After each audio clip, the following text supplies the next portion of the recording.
आज्ञा आप आसीगले चुटी टे कुंडौली गाधिक सागे सागे आसे तो चुटा न कुंडाइले टे भल देखा फिटफाट हवा दरकार ना तो छाड़ू।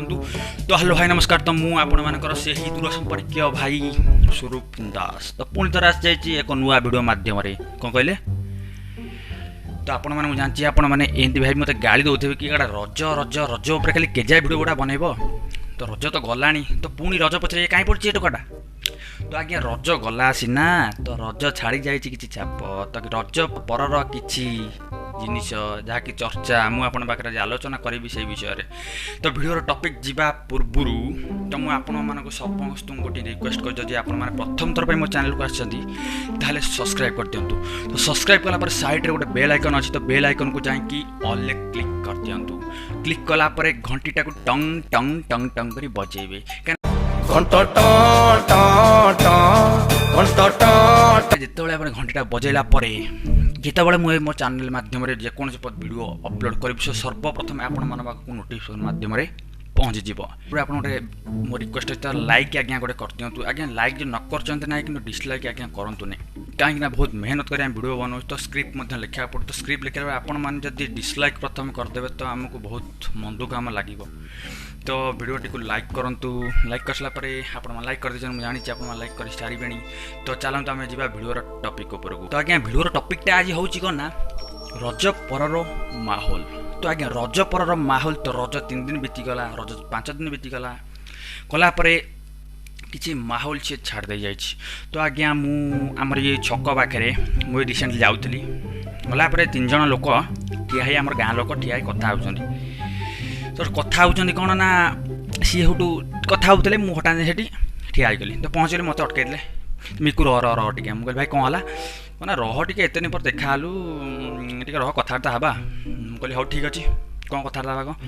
तो से 3 जन मत कथा होती से जड़े भाई आम पचारे आउ जन भाई ये भाई तो रजटा केमी गला। तो सी कह भाई मो रजटा कौन करी शोई गला सेठू तापर भाईटा सी आउ जन पचार तोर भाई कह तो रजटा केमी गला। सेठू सी कौची जे भाई मो रजटा घरे बसी बसी गला। सेठू सी 3 नंबर टाइम पचारा मुझे हाँ तोर तो पेटे पेटे जाइए बसी बसी गला तार शोई गला तोर पेटे पेटे जाइए। सेठू सी मत कौच हाँ तोर जो कथा ना डहरा कथा तो आज्ञा आप कहना डहरा कथा कौन अच्छे बोले केमी गला से तो तार शोई गला आर बसी बसी गला तोर पेटे पेटे जाइए।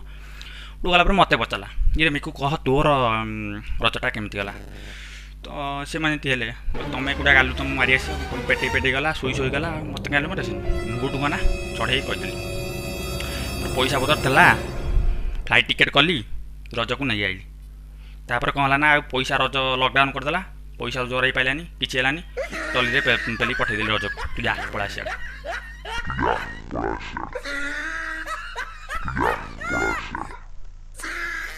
तो आज्ञा कौन करी सेठू छकरू गली मत जहाँ कहले डहरा फरा जहाँ कहले सेठू से छक आग आउटे जाऊँ आग छक मत कहले कहले रे मिकु एत दिन देखा आसुना कड़ाइलु मुझे कौन करिया आई बुलाबुली करी बाहर जाए गोटे आसिक मत कही सत कर मिकु तो रजटा कहीं रज भाया लगिलानी मुझे हाँ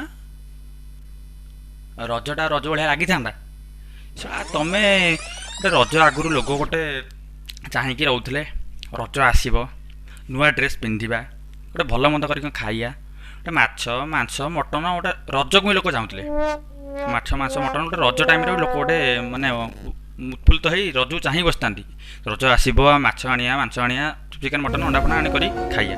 अरे तुम तो सप्ताह को 4 दिन तुम घर आईस अरे तुमको कौन लगे कहल तुमको रज बोली लगे कौन हाँ से कथा छाड़ रज तो गला गला आगुरी गोटे दोली लगुला रजर गोटे दोली लगुला सब माने झील पिला माने सब सका गाधे पाधे नुआ ड्रेस पिंधि से गाँ छक मोटे गोटे दोली लगे से दोली झुलिया जाती दोली झुलिया जाती आबे तो दोली लगुनि हाँ दोली लगिले भी कई झील पिला जीवन झुलिया कहीं कहले देखा अच्छी सिलट धरिले कान दे बस गपिले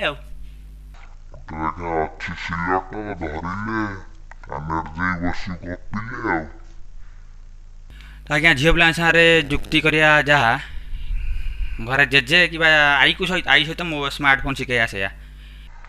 ଆଜ୍ଞା ଝିଅ ପିଲାଙ୍କ ସାଙ୍ଗରେ ଯୁକ୍ତି କରିବା ଯାହା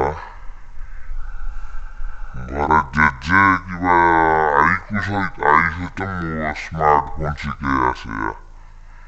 ତ ବୁଝି ଯାଇଥିବେ। ତ ରଜ ଗୋଟେ ଥିଲା ଏମିତି ଜିନିଷ, ଆଗ କାଳରେ ରଜକୁ ବହୁତ ଲୋକମାନେ ମନେ ରଖୁଥିଲେ। ତ ଏବେ ଲୋକ ବି କହୁନାହାନ୍ତି କି ରଜ, ତ ଆଗ ପିଢ଼ି ଯେଉଁମାନେ ଲୋକ ଆସିବେ, ଆଗ ପିଢ଼ି ଯେଉଁ ପିଲାମାନେ ଏବେ ଅଛନ୍ତି, ଆଗ ପିଢ଼ିକୁ 5-10 ବର୍ଷ ପର କଥା କହିବେ, ତ ତାଙ୍କୁ ପଚାରିବି ରେ ରଜ କ'ଣ ଥିଲା? ରଜ ରଜ ତ କ'ଣ ଗୋଟେ ନୂଆ ଡ୍ରେସ୍ ପିନ୍ଧି ବୁଲନ୍ତି, ରଜ କ'ଣ କହୁଥିଲେ ଥିଲା ବୋଲି, କିନ୍ତୁ ମୁଁ ଜାଣିନି। ବାପା ମାନେ କହନ୍ତି ହଁ ରଜ ଗୋଟେ କ'ଣ ଥିଲା। ଦେଖନ୍ତୁ କ'ଣ କରିବା, ପରିସ୍ଥିତି ଏଇଭଳିଆ ହେଲା। ତ ମୋବାଇଲ ମାୟାରେ ସବୁ ବାୟା, ଯେଉଁ ଛାଡ଼ନ୍ତୁ ଅଧିକା କହିଲେ।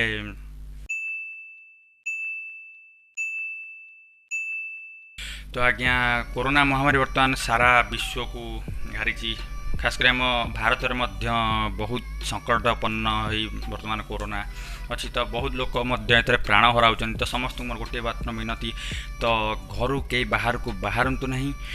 ତ ଘରେ ରୁହନ୍ତୁ, ସୁସ୍ଥ ରୁହନ୍ତୁ। ସବୁବେଳେ ଯଦି ବାହାରକୁ ଯାଉଛନ୍ତି ସାନିଟାଇଜର ହାତ ପାଖରେ ରଖିକି ମାସ୍କ ପିନ୍ଧିକି ଯାଆନ୍ତୁ। କାହିଁକିନା ବର୍ତ୍ତମାନ ଆମେ ଏହି ସମୟରେ ଯଦି ଟିକେ ସଚେତନ ହେଇଯିବା, ତ ଆଗକୁ ଆମେ ବହୁତ ବୁଲାବୁଲି କରିବା। ତ ରହିଲି, ନମସ୍କାର।